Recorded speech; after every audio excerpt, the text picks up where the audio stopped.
My Mother, The Person and the Patient is an original podcast written and hosted by me, Fartuma Kuso.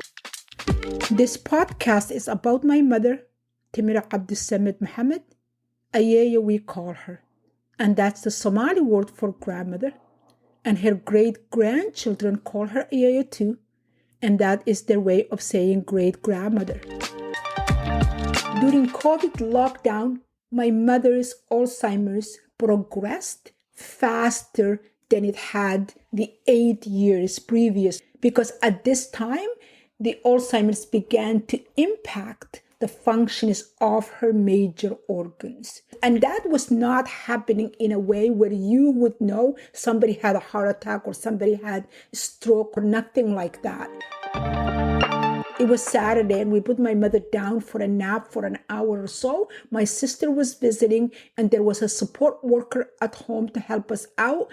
And an hour later, we tried to wake my mother up for lunch, but we could not wake her up. We could see she's breathing. No matter what we did, we called her name, we shook her, we put cold water on her face, and we could not wake my mother up.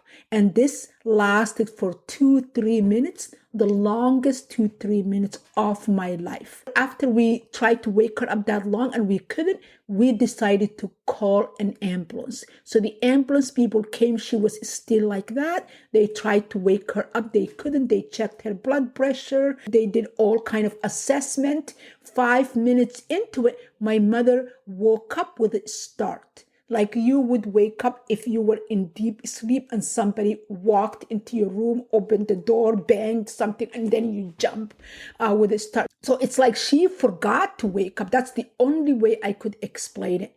So then we decided to transport her to the hospital.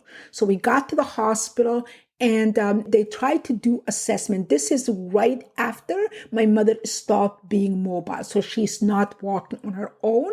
She needs to be lifted into the wheelchair, out of the wheelchair. So she's not walking on her own and she's not helping. If anything, she resists any movement. So the ambulance people were fantastic. They came in, they were able to lift her over my 5-step stairs in my raised ranch and get her into the ambulance. We got to the hospital. It was really, really difficult to do the assessment, the precise assessment we needed to do, because my mother would not sit still for MRI imaging to take place. We had to struggle and I had to be literally on top of her to get the CT scan done and a blood test and EKG. We were in the ER over 10 hours, entire day of Saturday, and this is COVID time. So I was assessed and was allowed to go in, but if I left, I wouldn't be able to go back because the hospital has to monitor and minimize people coming in and out. But they realized my mother needed me to be there. She doesn't speak English. She is confused because she has Alzheimer's and they don't have somebody to supervise her like that. So I'm staying there with her and we did the CT scan, which really took a long time. The scan technician, I was so grateful. He was very patient with my mother and I to do the test. And then sometime on Sunday evening, maybe around 7 o'clock or so, the doctor came and he said, your mother has pulmonary embolism, which is, he explained it to me, blood clots in the lungs, and she has congestive heart failure.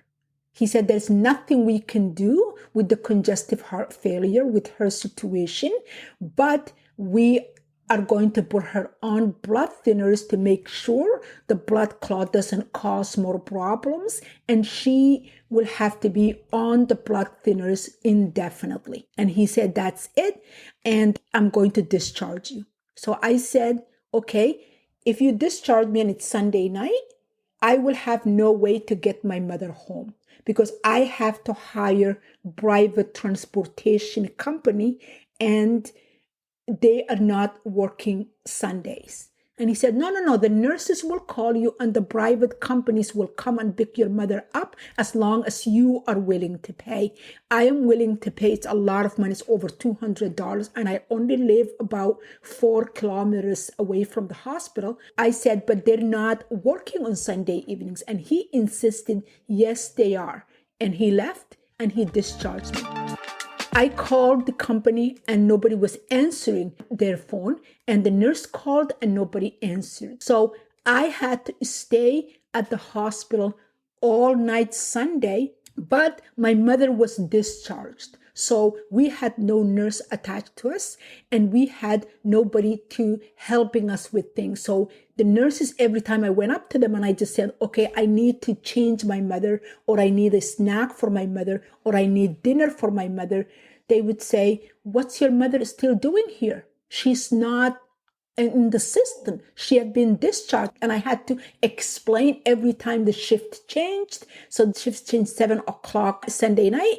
And I had to explain to that nurse and get help from her, even though my mother was an extra load onto her load, because my mother wasn't on the system anymore. She's been discharged as far as she knew 4 or 5 hours ago. What was I doing there? And then when 7 o'clock in the morning came, I had to explain to the morning nurse about my mother's situation. And that nurse again said, what are you doing here? Your mother is not supposed to be here. Well, I know she's not supposed to be here, but here we are all the same. At one point, I went to the warming. They have this warming thing where the blankets are in and then you can get a really warm blanket. And my mother likes it, and the place was really cold. So I would go in there and grab a warm blanket. At one point, somebody, a nurse or somebody or caretaker saw me and said, you're not supposed to be getting in those. You're supposed to be asking a nurse to get it for you.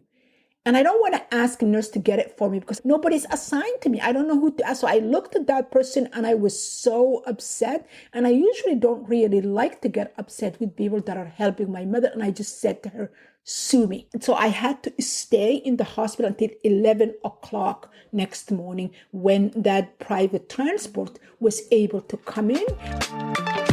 If I thought advocating for my mother was challenging while she was mobile, I came to realize with that experience, it will be exponentially harder to advocate for her when she is not mobile and she's running into greater health challenges. When you listen to how we arrived at my mother's diagnosis and what followed, it's so easy to see her just as the patient, to see her as nothing more than the disease that reduced her to shell of her old self.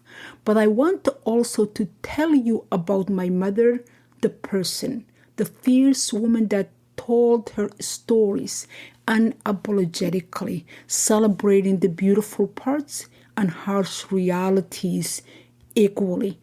I want to share with you the stories she told us about her life as a girl growing up in a small village, the tales that marked her adulthood. I want to share with you all her losses and the ultimate winnings. The following chapter is one of those stories reconstructed from my childhood memory. Timira waited until Farah was asleep that night before she proceeded to tell her father everything. The story of her life from the minute she stepped off the truck that whisked her away from home and everything familiar. She took her stool and put it close to her father. She sat down, laced her fingers together. Abo, I had to leave. Her father listened intently, sitting on a stool only 2 feet away from her, leaning forward. His elbows rested on his knees, as if ready to take in every word. His stout face wore the same deep concentration it had during the court proceedings for Isaac's killers. But Timira's story wasn't as horrific as her brother's loss. Nietzsche Kane didn't beat her or deny her rest, food, or other comforts. He never questioned her about how much she'd spent. She could buy whatever she wanted. She even had a housekeeper. Her complaints had nothing to do with something that happened to her. It was all about some deep-seated feelings she couldn't explain. Would her father understand why she had to leave? Would he be able to explain it to the elder? She wrinkled her nose and began by telling him how the entire town smelled horrid, from the market to Nancy Kane's bed. I couldn't even eat because the food smelled just as bad, she said. At least I thought it did. That wasn't enough to leave a husband, to destroy a marriage Timira knew. Even if her father agreed with her decision to come home, the rest of the villagers would scoff at her at best and abandon her at worst. But I had to leave. His eyes remained quiet for a long time before he spoke. That's what I feared. What? Did she fear she'd lost her mind? She'd left the land of reality and was roaming in a delusional place in the depth of her confused mind? Your mother is rolling in her grave, cursing the day she trusted me with her only daughter. His voice cracked and he swallowed hard, as if his saliva going down would steady it. I knew she would be angry the minute I agreed to such a union. His attempt failed and tears pooled around his eyes, rolled down his cheeks and landed on his lap. My Allah, forgive me. Timira had never heard, not before or ever since, a sound so beautiful as the words her father spoke that day. He didn't doubt what she was telling him. It didn't seem she was telling him something he didn't expect. Timira jumped off her seat and wrapped her arms around her father's head, her entire weight upon him. She almost toppled him onto the floor. Soon they were both crying. You are home. Her father whispered comforting phrases. You are here. More than an hour had passed before he released her from his embrace and kissed her on the top of her forehead. Timira's untimely return home raised more than a few eyebrows, especially among the women. The whispers began that first evening as she stood before the cowshed, her arms wrapped around her father's waist. What is she doing here so soon after getting married? Their silent gazes seemed to say. Timira had expected such a reaction from the people in the village. Women didn't leave their husbands, not so soon, but she didn't expect their accusing glares to her as much as they did. It was the heat emanating from their stares that burned into her skin. For the days that followed her return home, as she moved between the cooking shed and the house, cleaning and cooking, their eyes followed her everywhere. You came to visit so soon? Marian asked her one morning 3 days after Timira came home. One hand resting on her hip, the other over her eyes to shield her from the bright morning sun. Timira nodded because she didn't want to answer. That would have meant giving them more ammunition than she needed them to have. That husband of yours must be a good man to allow such a visit, Marian said. By the way she spoke, pronouncing the phrase to allow with emphasis, told Timira she didn't believe her. He must be, Timira said with a forced smile. She had no desire to tell anyone that she had deserted her home and husband. They didn't need to know this was not a visit but a homecoming, as long as she could keep them in the dark. She'd keep up the charade as long as she could, no matter how many times one woman or another asked her about the reason for the visit. The questions were always different, slightly rephrased to perhaps trip her up to expose more. Was there a fight? Newlywed quarrels? Timira didn't fall for it. She gave nothing more than a yes or no and a not here or aha there. If the adult women were interested in knowing the reason for her return, the girls her age or younger wanted to know about married life. What was it like to be mistress of your own house? Ambia wanted to know. Other girls, 4 or 5 of them at a time, including Saadia, stood by Timira and waited for her response. Eyes aglitter, mouths agape, waiting expectantly. The house was made out of stone. Timira relished the comfort of their company, and I had a woman that cooked and cleaned, a housekeeper they called her. The girls couldn't believe her luck. Someone else did your chores? Saadia was in awe of such a luxury. And you did what? Just sat around? I helped a little, Timira said with a touch of importance. She loved holding their attention away from her troubles. But I didn't have to, only if I felt like it. The girls moved even closer to her. The house had a well in the middle of the yard where a motor pushed the water out of metal faucets. You mean you could wash any time? One of the younger girls standing behind Ambia asked. Yes, and people there use a bathroom, not an outhouse.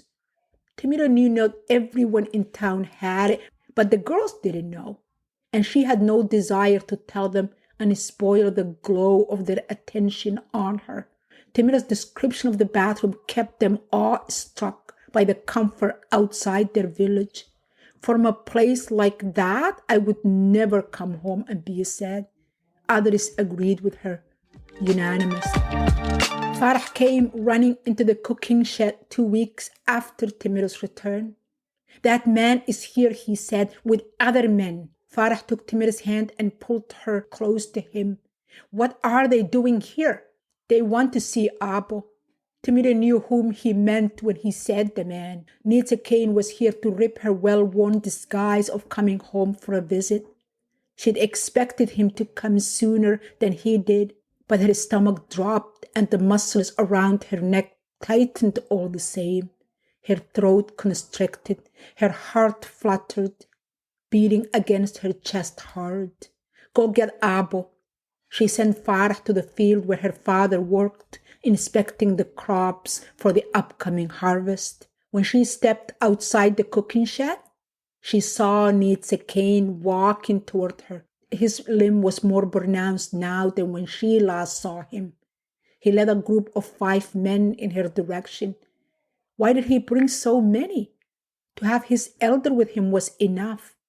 But why drag 5 men as if he were heading to a battlefield, needing for a backup? Where's your father? One of the other men asked her. In the field. Timira turned to Nitsa Kane, hoping to assess his mood, to gauge what expectations he had coming here. But his blank expression gave no hint of what ideas roamed his mind. I sent my brother to fetch him. The men stepped away from her, but Nitsa Kane remained standing. He stared at her like he'd done every night in the room she'd shared with him for those 6 awful weeks. His eyes fixed on her, traveling through her clothes. His gaze reached beyond her flesh and into the bones that framed her body. Cold air oozed out of him and ran through the very marrow of her bones. Despite the warm summer air of the midday sun, Timira shivered. Her teeth chattered. She wrapped her arms around her to keep herself warm. She wanted to leave, to get out from under his spell, but she couldn't move. Her feet were stuck on the ground beneath her. She remained standing there until her father, Farah right behind him, was standing next to her. Go back in the kitchen, her father ordered, and his words pulled her out of her entrance. Gentlemen, this way. Her father pointed to the house.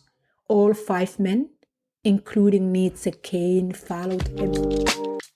My Mother, The Person and the Patient, can be found in Amazon Music, Apple Podcast, or wherever you get your podcasts. Please remember to follow, like, and share, and join me next week as I share with you another episode of my mother's journey as both the person and the patient. Thank you.